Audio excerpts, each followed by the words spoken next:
L'Orient mystérieux à Rome.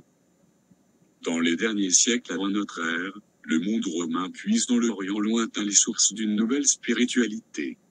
Des cultes à mystère d'origine orientale fleurissent à Rome, séduisant jusqu'à certains empereurs. Cybèle, mère des dieux.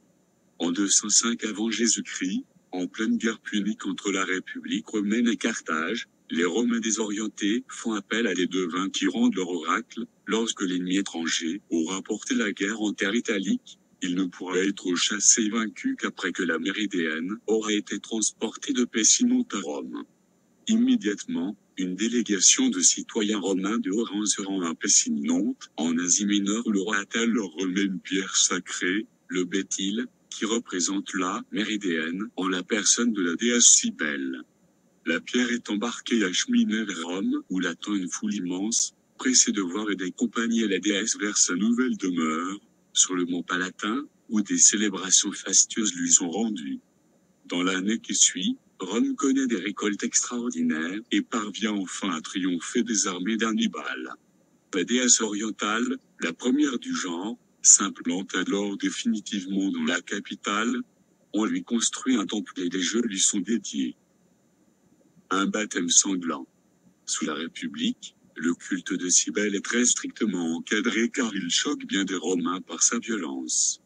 En effet, il repose sur la légende de son amant, Attille, qui, éperdu d'amour, se mascule pour se donner entièrement à la déesse, puis meurt avant d'être ressuscité par elle. À l'image d'Attille, les prêtres de Cybèle, les Galles, accomplissent ce même rituel de mutilation le jour de leur ordination. Sous l'Empire, cette pratique est abrogée et le culte connaît alors un vif succès, tout d'abord auprès des classes populaires, auxquelles il apporte l'espoir d'une vie après la mort, mais aussi auprès des plus hautes sphères, jusqu'à certains empereurs. Des rites violents et orgiaques. La religion de Cybèle est un culte à mystère, dont le rituel d'initiation est particulièrement spectaculaire. Les candidats sont conduits dans une fosse qui symbolise leur tombeau. Puis, les prêtres de la déesse amènent un taureau qu'ils égorgent. Le sang qui jaillit est censé purifier les initiés, ou mystes, qui sortent régénérés grâce à ce baptême sanglant. Ils sont ensuite invités à prendre part à un repas qui préfigure le banquet divin où, à l'égal des dieux, ils boivent du nectar. Puis, l'initiation se poursuit par une union mystique avec la déesse.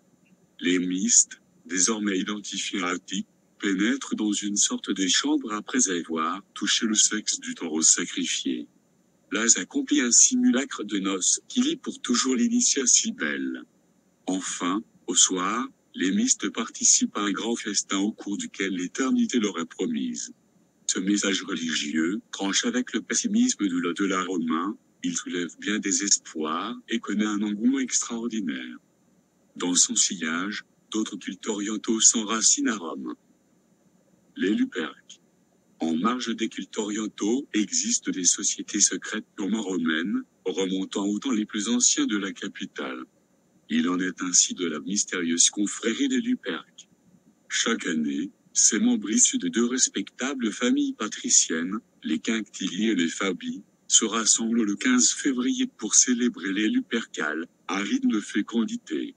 Les cérémonies débutent devant une grotte, la bouche d'enfer, située au pied du Palatin. Ce lieu, réputé être frontière entre le monde des vivants et celui des morts, aura abrité la louve, qui a allaité les fondateurs de Rome, Romulus et Remus. Les Luperques commencent par sacrifier des chèvres qu'ils dépècent pour se revêtir de leur toison. Puis, ils courent dans les rues de la ville afin de la purifier. Au passage, ils flagellent les habitants, en particulier les femmes qui désirent avoir un enfant dans l'année. Nous savons peu de choses sur cette fraternité, sinon qu'elle apparaissait aux Romains comme archaïque et sauvage. Pourtant, elle a résisté à la christianisation et demeure active jusqu'au VIe siècle de notre ère. Culte égyptien et collège isiaque. Au 1er siècle avant Jésus-Christ, l'Égypte est conquise, le culte d'Isis franchit alors la Méditerranée pour s'implanter à Rome.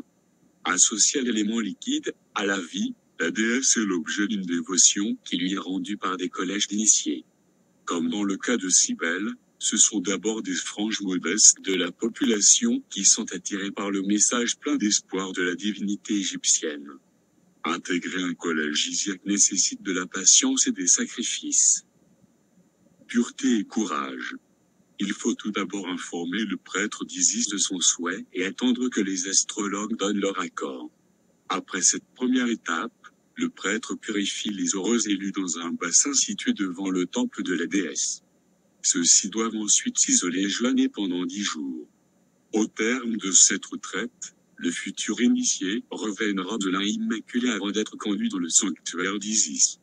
Le secret de l'initiation ne nous est pas parvenu, toutefois le Romain Apulée rapporte que l'on pouvait voir et adorer les dieux. Au matin, le nouvel initié troque sa tunique blanche contre un vêtement multicolore orné d'animaux fantastiques. Une torche à la main, la tête ceinte d'une couronne, il monte sur une estrade et témoigne devant tous de son entrée dans le collège isiaque, dont il a juré de ne jamais violer les secrets. Enfin, un banquet vient clore le rituel d'intégration. Le navire d'Isis. Les membres des collèges isiaques honorent leur déesse le 5 mars de chaque année, lors d'une procession solennelle qui correspond à la reprise de la navigation sur mer. Tous se trouvent alors au matin pour former un cortège sacré. Les hommes ont le crâne rasé, signe qu'ils se sont donnés à la divinité. Les femmes sont vêtues d'un voile. Sous la conduite d'un grand prêtre se met en branle cette procession de pénitents blancs. L'un porte une lampe, l'autre un autel portatif, d'autres encore des objets rituels utilisés lors de l'initiation. Des figurants incarnent les dieux marchant aux côtés des adeptes. Arrivés au bord de la mer, les fidèles découvrent un navire décoré de motifs égyptiens. Le grand prêtre prononce des paroles de purification et consacre le bateau à la déesse. On tend les voiles qui, gonflés par le vent, laissent apparaître des lettres d'or célébrant la reprise de la navigation.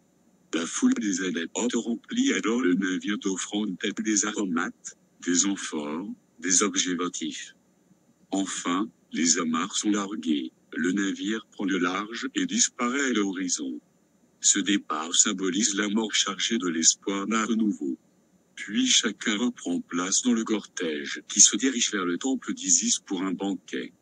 Cette fête est ouverte à tous, mais seuls les initiés et les prêtres en saisissent le sens profond.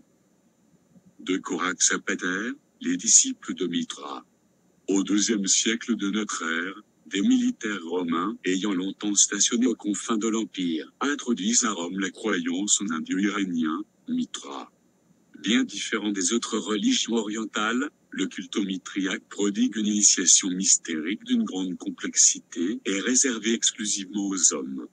Celle-ci consiste en une série de rituels qui font passer le mystère d'un degré à l'autre.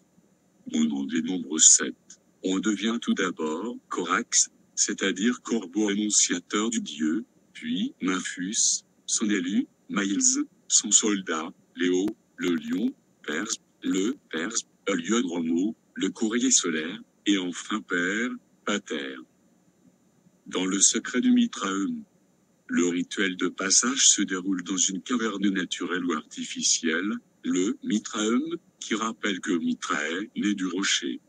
Des fresques ornant les murs et des décors participent à l'enseignement des secrets. Les impétrants font au préalable le vœu de ne jamais divulguer ce qu'ils vont voir et entendre. Si on les en juge dignes, ils sont conduits dans la caverne, et selon le degré auquel ils aspirent, ils subissent une série d'épreuves, cruelles parfois, brimades, enfermement, marquage au fer vise à imprimer sur le corps de l'initié la conscience des efforts qu'il lui faut accomplir pour s'approcher de Dieu, condition du salut. Il existe de subtiles correspondances symboliques entre chacun des degrés et la nature. Les 4 premiers évoquent les 4 éléments, tandis que le Perse est identifié à la lune et le Heliodromo au soleil. Quant au Pater, il symbolise l'harmonie retrouvée par l'initié, enfin libéré des contraintes terrestres. Le rituel initiatique de Mithra est bien évidemment à mettre en relation avec les mythes attachés à ce dieu. Les peintures conservées dans les Mitréas le représentent vêtu d'un manteau et d'un bonnet phrygien, plantant un poignard dans le cœur d'un taureau. Elles font écho au récit, selon lequel Mithra fut chargé par une autre divinité iranienne de tuer un taureau blanc, dont le sang versé a fécondé la terre, faisant de Dieu une sorte d'intermédiaire entre le monde des divinités et celui des hommes sur la terre. Intermédiaire, il est aussi au moment de la mort, puisqu'il est censé juger les morts et accorder le salut à certains.